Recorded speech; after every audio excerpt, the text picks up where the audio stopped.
Hello សួស្តីបងប្អូនស្វាគមន៍មកកាន់ Channel MV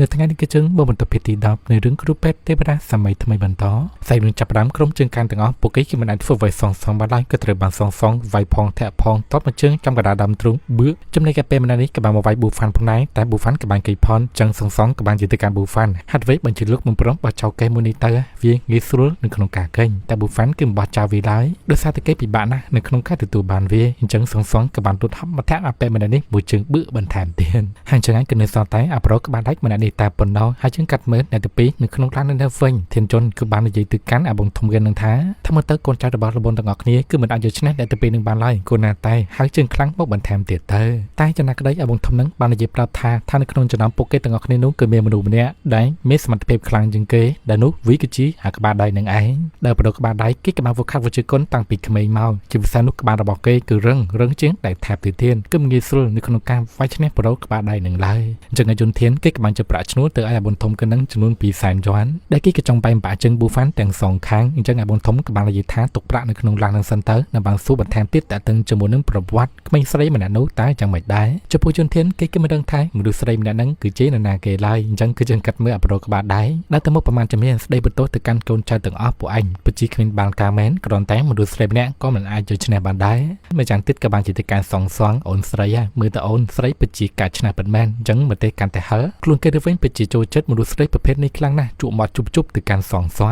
ងក៏បានលុតហក់ចូលទៅដាក់មកដបងប៉ែតែក្បាលរបស់ប្រូក្បាលដៃពិតជារឿងមែនតែនក៏ធ្វើដបងរបស់សងឡើងផ្លាតទៅក្រោយដូច្នេះសងក៏បានជិះដបងទីបនេះត្រៀមនឹងបញ្ជូនផងដែរហើយនៅបានគិតពីដបងរបស់អាប្រូក្បាលដៃវាយមកដបងទីបន្ថែមទៀតប៉ុន្តែអាប្រូក្បាលដៃគេគ្មានជឿអ្វីទេនៅបានចឹកដបងរបស់គេវាយក្បាលរបស់គេប៉ោកដើរចូលទៅហើយនៅបានលុតចូលទៅវាយសងប៉ុន្តែសម្លឹងល្អក៏ត្រូវបានប៊ូហ្វាន់មកចាប់ដបងទីបនឹងតាន់ពេលអញ្ចឹងឯប្រូក្បាលដៃគេមិនអាចទាញយកដបងទីបរបស់គេមកវិញបានឡើយត្រូវបានប៊ូហ្វាន់ចាប់ជាប់ប៊ូហ្វាន់ក៏បានឲ្យសងទៅក្រោយទៅខ្លួនគេគឺជាអ្នកចាត់ការហើយទៅបើជាអាប្រូក្បាលដៃព្យាយាមទាញមិនក៏ដោយក៏ទាញមិនទៅដែរតែក៏ត្រូវបានប៊ូហ្វាន់ប្រឡែងទៅដបងនឹងក៏បានវាយចំក្បាលគេមកបន្ថែមទៀតក៏ធ្វើឲ្យប្រូក្បាលដៃគេពិតជាឈឺក្បាលមែនតើយីអញ្ចឹងរាយអញគឺហ៊ានធ្វើខ្ញុំមានការឈឺក្បាលផងហើយខ្ញុំគឺមិនលើកលែងឲ្យឯងឡើយរួចចូលទៅវាយទៅកាន់ប៊ូហ្វាន់សងក៏បានស្រែកប្រាប់ថាប្រយ័ត្នក្បាលម្នាក់ហ្នឹងគឺរឹងណាស់រឹងជាងដែលថែបទៀតតែប៊ូហ្វាន់គឺមិនបានខ្វត់ទេក្តាប់ដៃយ៉ាងนั้นតែម្ដាយម៉ាំងក៏ធ្វើឲ្យអាប្រូក្បាលដៃឡើងប៉ាំងថយក្រោយអើយជួយម៉ែហើយគឺមិននឹកស្មានថារឿងនេះគឺអាចទៅរួចទេដោយគេក៏បានហ្វឹកហាត់រយៈពេលជាង10ឆ្នាំមកហើយក្បាលរបស់គេគឺតាន់ជាងដៃថែបទៀតហើយទៅវិញបានជាអាម្នាក់ហ្នឹងវាយឲ្យគេមានការឈឺចាំអញ្ចឹងចំពោះប៊ូហ្វាន់និយាយថាកុំអួតក្អេងក្អាងពេកតែអួតពេកគឺវាឈឺសាច់យ៉ាងហើយអញ្ចឹងឯងប៊ូហ្វាន់បាននិយាយថាតើនរណាគេគឺជាអ្នកបញ្ជូនឯងមកបើសិនបើឯងនិយាយខ្ញុំនឹងលើកលែងឲ្យឯងទៅតែប្រូក្បាលដៃគឺបានប្រាប់ទេបានត្រឹមតែនិយាយប្រាប់ថានោះគឺជាឪពុករបស់ឯងនឹងហើយគឺជាអ្នកបញ្ជូនយើងមកហើយបានត្រៀមខ្លួនចុះទៅវាយប៊ូហ្វាន់ក៏បានដាក់វិញប៉ោកចំពោះប៊ូហ្វាន់ក៏បានចើកិច្ចយ៉ាងនេះចាប់ដៃអាប៉ែម្នាក់នឹងជាប់បន្តម្នាក់ដៃចំកណ្ដាលក្បាលអាប៉ែម្នាក់នឹងផែ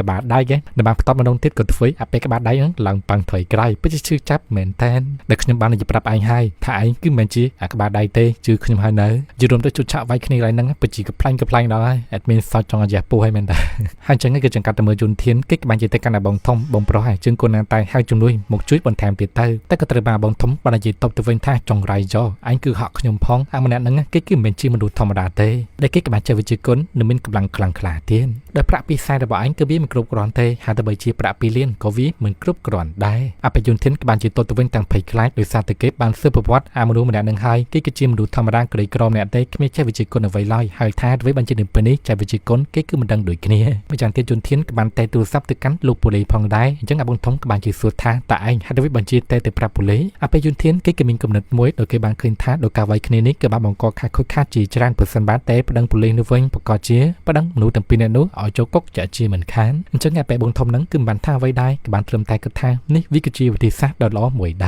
រដូច្នេះប្រូក្បាលដៃនៅពេលនេះគេក៏សុំចោះចាញ់ហើយគេមិនអាចបញ្ចុតបន្តទៀតបានទេចំណែកឯសងក៏បានជាខ្លាំងទៅកាន់ប៊ូហ្វាន់ដែលលោកក៏បានចេះពីវិជ្ជាគុណហើយទៅវិញបានជាលោកមិនព្រមជួយខ្ញុំតាំងពីដំបូងមកប៊ូហ្វាន់បានជាទៅវិញថាដោយសារតែនេះបានប្រាប់ខ្ញុំឲ្យបិទមាត់និងឲ្យឆើកិច្ចនៅមួយជំហានទៀតទៅមិនបាច់លោកដៃទេអញ្ចឹងជាហេតុដែលគេបានមកជួយសងដែលបានលឺចឹងនេះគឺរឹកពីអីនិយាយទៅវិញមិនបានឡើយបានបញ្ជាឲ្យក្រុមប៉ូលីសចាប់ក្រុមជើងកាន់ទាំងអស់នេះ យកទៅឃុំឃាំងនិងសួរចម្លើយបន្ថែមទៀតហើយសងទៅបានឃើញលោកមីកងវាំងម្ដងអញ្ចឹងក៏បានស្ដីហៅលោកមីកងវាំងសៀងអញ្ចឹងលោកមីកងគាត់មានការភ្ជាប់អាផងដែរតែបានឃើញថាសងនៅទីនេះដោយសារតែសងគឺជាអនុវិធានប៉ូលីសប្រមត្តណសងក៏បានជាប្រាប់ពីមូលហេតុទាំងអស់ក្រុមជើងកាងទាំងអស់ហ្នឹងពួកគេបាននាំគ្នាមកវាយបំផ្លាញរថយន្តរបស់ខ្ញុំហើយនៅពេលនេះគឺមិនទាន់ដឹងថាតើនរណាគេគឺជាអ្នកបញ្ជូនក្រុមជើងកាងទាំងអស់គ្នានេះមកឡើយដូច្នេះប៊ូហ្វាន់បានជាប្រាប់សងបញ្ហាទាំងអស់ក៏ត្រូវបានបញ្ចប់អស់ហើយអញ្ចឹងគូណានតែជូនខ្ញុំទៅដល់ទីផ្ទះវិញទៅសងបាននិយាយទៅវិញថានៅពេលនេះរថយន្តរបស់នាងត្រូវបានបំផ្លាញអស់ហើយគឺគ្មានអ្វីជូនលោកទៅផ្ទះបន្តទៀតទេលោកគូណានតែរកវិធីសាស្ត្រទៅផ្ទះដោយខ្លួនឯងទៅ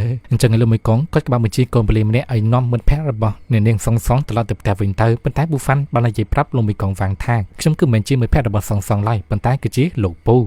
លោកមីកងគាត់បានអេក្បាលងឿនឆ្ងល់ក្នុងចិត្តហើយក៏បានបញ្ជាឲ្យកូនបលីម្នាក់ហ្នឹងបញ្ចុះបញ្ចាំងជូនប៊ូហ្វាន់ត្រឡប់ទៅផ្ទះជាបន្តប៊ូហ្វាន់ក៏បានដើរទៅយកថ្នាំទៅបានងើបក្បែរទៅកាន់លោកមីកងវាំងទៀតអញ្ចឹងហើយក៏បានជេរឡានលោកប៉ូលីសតូចម្នាក់ហ្នឹងធ្វើដំណើរទៅផ្ទះរបស់គេតែម្ដងចំណែកលោកមីកងវាំងក៏បានសួរប្រូក្បាលដៃតើនរណាគេគឺជាអ្នកបញ្ជូនឯងមកអញ្ចឹងប្រូក្បាលដៃបានសារភាពប្រាប់នោះគឺជាមនុស្សដែលបានបញ្ជាខ្ញុំគឺស្ថិតនៅមួយជំនាញផ្លូវទៀតនឹងឯងអញ្ចឹងបងធំគេហ្នឹងគេបានបាត់កញ្ចក់ឡាននិងបានចាប់ក្រួយកអបេយន្តធានហេតុអ្វីបានជាឯងមកប្រាប់ខ្ញុំនោះស្រីម្នាក់នេះគឺជាហេសងដែលជាអនុប្រធានក្រុមប៉ូលីសប្រមត្តនចំពោះយន្តធានគេបានត្រឹមតែនិយាយប្រាប់ថាខ្លួនគេពិតជាមិនដឹងមែនហើយក៏សូមអធិស្ឋានកុំអោយអាបងធំគេហ្នឹងខឹងសម្បាគេអីដូច្នេះនៅពេលនេះលោកមីកងវាំងដើរមកក៏បានឲ្យអាប៉ែបងធំហ្នឹងបើកកញ្ចក់ហើយក៏មានការព្យាបាលផងដែរតែបានឃើញថាសោយន្តធានគឺស្ថិតនៅទីនេះដែរហើយចឹងហើយសាច់រឿងរបស់ជំនាញ PT10 ក៏ត្រូវបានកាត់ស្លេះតែប៉ុណ្្នឹងដែរបងប្អូនចំពោះភេទនេះពិតជាកំ pl ៃមែនតើអញ្ចឹងគឺយើងនឹងជួបគ្នាជាមួយនឹងភេទថ្មីជាបន្តទៀតអរគុណច្រើន